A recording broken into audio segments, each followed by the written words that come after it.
Alors, ce qui s'est passé, c'est que, en fait, moi, j'imaginais, alors je m'étais vraiment idéalisé, j'idéalisais beaucoup Tariq Ramadan, et je me suis imaginé qu'on allait manger dans un restaurant ou prendre un verre et discuter.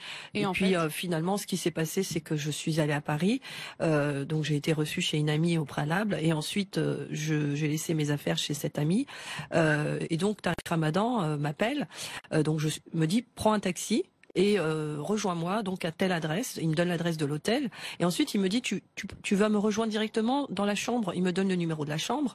Il me dit parce que ce sera beaucoup plus confortable de discuter tranquillement car il y a trop de gens dans le hall de l'hôtel. À ce moment-là, vous vous méfiez pas? Pas du tout. Pas du tout, aucune méfiance. Moi, pour moi, c'était comme un grand frère, comme un homme. Voilà, c'était un homme religieux, un homme. Voilà, j'y allais en toute confiance, quoi. Vous poussez la porte. Et, qu'est-ce qui se passe? Et ce qui se passe, c'est qu'au moment où je pousse la porte, il ouvre la porte. Donc là, je le vois, il est très grand. Je le vois en face de moi. Il me dit de rentrer.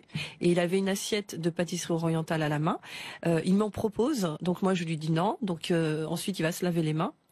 Il revient et à ce moment-là, en fait, il m'embrasse directement. Donc quelques secondes après, il m'embrasse mais très fort directement.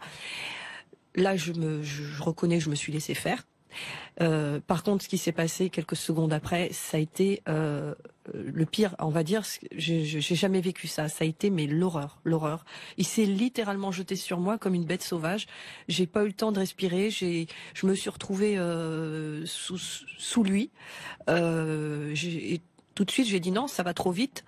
Non, s'il te plaît, arrête. Et puis plus je disais non et plus il s'est mis en colère et en fait il m'a frappé très violemment, il m'a giflé très fort, ensuite il m'a étranglé, donc pendant plusieurs secondes j'avais le souffle coupé, j'ai vraiment cru mourir, vraiment. Et là il m'a violée et j'étais certaine que ce soir-là, si je continuais à le repousser, il me tuerait. Donc il a fait ce qu'il avait à faire et donc le lendemain matin, il est parti avant moi en me disant de partir discrètement et je suis partie. Vous avez eu peur de mourir? Oui.